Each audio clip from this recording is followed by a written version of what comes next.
Bugungi videoda biz bulutli texnologiyalar nima ekanligini, ularning hayotimizda qanday qo'llanilishini va iqtisodiyotda qanday qo'llanish mumkinligini ko'rib chiqamiz. Bulutli texnologiyalar bu ma'lumotlarni qayta ishlash, saqlash va dasturiy ta'minot resurslarini internet orqali serverlarga yetkazib berish imkonini beruvchi texnologiya hisoblanadi. Bunda foydalanuvchilar jismoniy qurilmalarsiz istalgan qurilmada ma'lumotlarni dunyoning istalgan joyida ochish va foydalanish imkonini beradi. Bunga hozirgi kunda Google Drive yoki iCloud kabi ilovalarni misol qila olishimiz mumkin. Bunda siz telefoningizni yo'qotsangiz yoki uni sindirib qo'ysangiz, dunyoning istalgan joyida, istalgan qurilmada ularni xavfsiz saqlab qolish imkoniyatiga ega bo'lasiz. Bulutli xizmatlarni tushunish uchun oddiy bir misolga murojaat qilamiz. Pitsa tayyorlash. Agar biz pitsani uyda o'zimiz tayyorlasak, bu an'anaviy IT tizimga misol bo'ladi.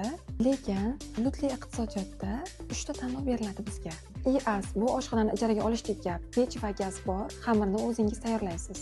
PaaS pitsani buyurtma qilish. Xamir tayyor va siz faqat pishirasiz. SaaS pitsani restoranga borib yeyish. Hamma narsa tayyor, siz faqat natijadan foydalanasiz. IaaS infratuzilmalar xizmat sifatida.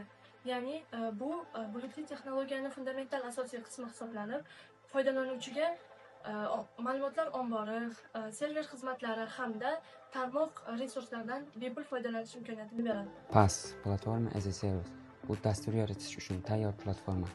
Bu orqali siz dastur yozasiz, sinovdan o'tkazasiz va ishga tushirasiz. Eng muhimi, siz faqat ilova bilan ishlaysiz. Qolgan texnik va boshqa ishlarni xizmat ko'rsatuvchi kompaniyaning o'zi bajaradi. Eng muhim va foydali jihatlarni aytib o'tadigan bo'lsak, vaqt tejaladi, xarajat kamayadi va servis bilan ovora bo'lib qolmaysiz. Qisqa qilib aytganda, PaaS bu dastur yaratish uchun tayyor muhit. Qolgan ishni servisning o'zi bajaradi. SaaS to'liq nomi Software as a Service, ya'ni dasturiy ta'minot xizmat sifatida deb yuritiladi. Bu bulutli texnologiyalar iyerarxiyasining eng yuqori darajasi hisoblanib, foydalanuvchi unda tayyor internet xizmatlaridan foydalanadi. Iqtisodiy nuqtai nazardan esa korxonalarning dasturiy ta'minotni sotib olish, o'rnatish, yangilash kabi barcha xarajatlarni bartaraf etadi. Bunda texnik qo'llab-quvvatlash va xavfsizlik choralari provayder tomonidan amalga oshiriladi. Foydalanuvchi esa unda tayyor iste'molchi sifatida namoyon bo'ladi. Iqtisodiy nuqtai nazardan korxonalarda bulutli texnologiyalarning integrallashuvi moliyaviy modelni tubdan o'zgartiradi.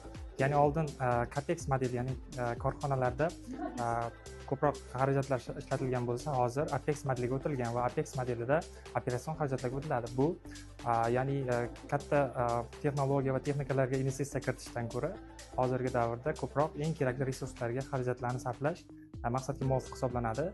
Va buning natijasida ishlab chiqaruvchi korxonalar va ishlab chiqarish sohasidagi boshqa firmalar o'z navbatida resurs tezligini oshiradi va bu orqali IT xarajatlarning 30-40%ni saqlab qoladi va bozorning o'zgarishuvchanligiga, moslashuvchanligi, tezkorligi oshadi. Ko'pchilik bulutdagi ma'lumotlarni xavfsiz turadimi deb so'rashadi. Aslida bulut bu ma'lumotlar banki. Pulni uyda emas, balki bankda saqlash osonroq bo'lgani kabi ma'lumotlarni provayderlar orqali saqlash juda ham xavfsiz va oson hisoblanadi. Shuning uchun professional shifrlash va xavfsizlik bor. Shuning uchun professional shifrlash va xavfsizlik mavjud. Shaxsiy serverga bunday kuchli ma'lumotlar o'rnatish juda qimmat. Shuning uchun bulut ham arzon ham xavfsiz hisoblanadi. Bulut bu ma'lumotlar banki, bank uydan ko'ra xavfsizroq. Xulosa qilib aytishimiz mumkinki, bulutli texnologiyalar bugungi kunda zamonaviy iqtisodiyotning elektr energiyasi kabidir. Tasavvur qiling, bir korxona o'zini elektr ishlab chiqarish uchun o'ziga alohida elektrostansiya qurmaydi, balki elektrostansiyaning umumiy tarmog'iga ulanib, o'sha tarmoqdan foydalangan mablag'larini davlat byudjetiga to'lab beradi. Bulutli texnologiyalar ham xuddi shunaqa bo'lib, korxonalar o'z serverlarini sotib olib o'tirmaydi, balki uning o'rniga internetdan tayyor hisoblash quvvatlaridan foydalanib, o'z ma'lumotlarini berib o'tadi. Bu orqali biznesda tezroq rivojlanish va global raqobat bozorida raqobatbardoshlikni ta'minlashning yo'lga qo'yib beradi. Raqamli kelajak bu bulutli texnologiyalarda.